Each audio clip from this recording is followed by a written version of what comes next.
Ladies and gentlemen, the President and Vice President of the United States, accompanied by Secretary Ash Carter, Ambassador Susan Rice, General Joseph Dunford, and General Paul Selva.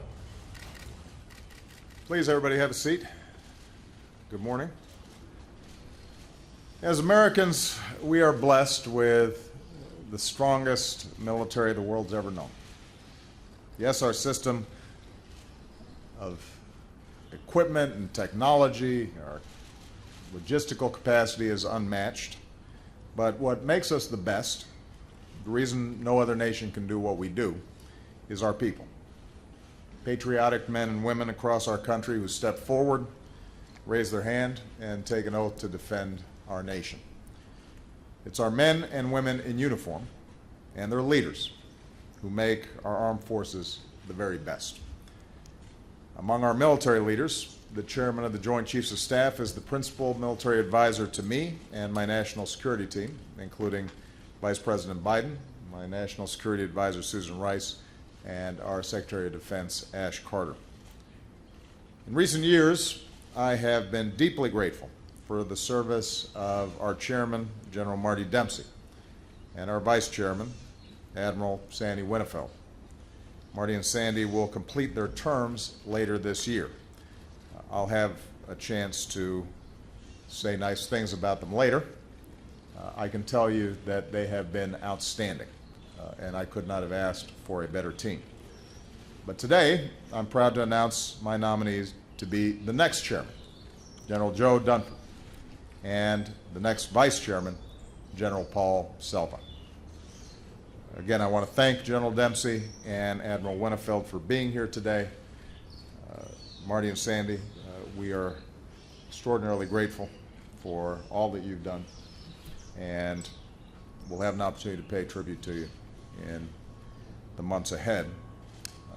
I've relied on you both, your advice, your counsel, your judgment, as we've navigated the urgent challenges of recent years, from ending our combat mission in Afghanistan to leading the international coalition to destroy ISIL, conducting humanitarian operations, from typhoon relief in the Philippines to fighting Ebola in West Africa, and strengthening our security alliances from Europe to Asia.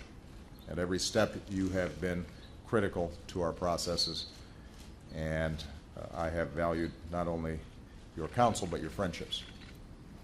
At the same time, Marty and Sandy have helped to guide our forces through difficult fiscal times, especially sequestration. They've stayed focused on readiness and training and modernization. Today, there are also more opportunities for women in our armed forces. We're tackling the outrage of sexual assault, which has no place in our ranks. We've made progress, in large part because leaders like Marty and Sandy have made sure we're recruiting and training and equipping and retaining the best fighting force on the planet. I look forward to honoring Marty and Sandy and thanking them more fully for their extraordinary contributions to their nation, to our nation. There are other things we're going to miss. We're going to miss Marty's incomparable singing voice.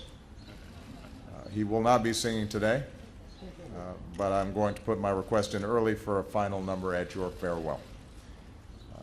But on behalf of myself, our entire national security team, and our armed forces, thank you. And to Deanie and to Mary, we are grateful for your family service.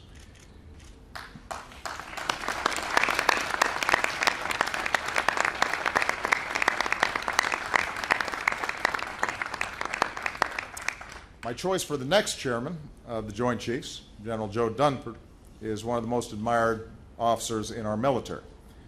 A native of Boston, Joe is the very definition of Boston strong. The son of a retired Boston police officer and Marine veteran of Korea, Joe followed in his father's footsteps and has distinguished himself through nearly 40 years of military service. He's commanded Marines in the field, from the platoon level to a Marine Expeditionary Force. During the invasion of Iraq, he led Marines in the charge to Baghdad. Given his combat experience, I was proud to nominate Joe as the commander of American and coalition forces in Afghanistan. I've had a chance to work with him. I have been extraordinarily impressed by Joe from the Situation Room, where he helped to shape our enduring commitment to Afghanistan, to my visit last year to Bagram, where I saw his leadership firsthand. I know Joe. I trust him. He's already proven his ability to give me his unvarnished military advice based on his experience on the ground. Under his steady hand, we've achieved key milestones, including the transition to Afghan responsibility for security, historic Afghan elections, and the drawdown of U.S. forces, setting the stage for our combat mission there. So Joe's a proven leader of our joint force, including our troops in Afghanistan, who he served Christmas dinner to. He's one of our military's most highly regarded strategic thinkers. He's known and respected by our allies, by members of Congress on both sides of the aisle, and by colleagues across our government. He's also tireless. His staff has been known to carry around a voice recorder to keep up with his commands and new ideas.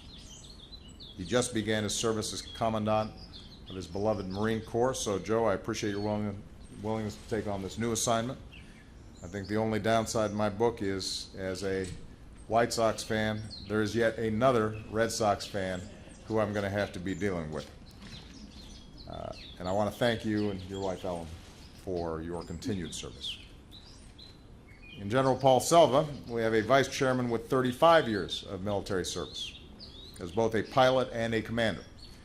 As leader of Air Mobility Command, he earned a reputation as a force for change and innovation. I understand that when it was time to deliver the final C-17 to the Air Force, Paul went to the cockpit and helped fly it himself.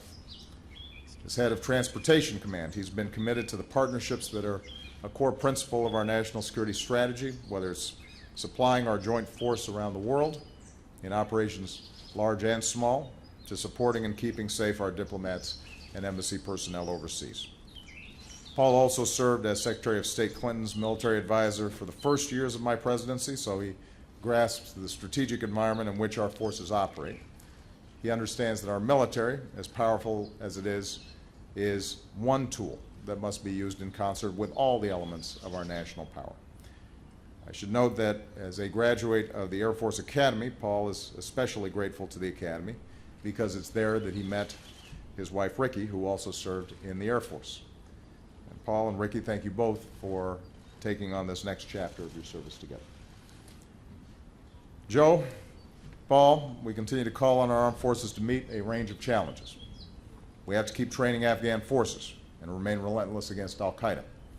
We have to push back against ISIL and strengthen forces in Syria and build moderate opposition in Syria.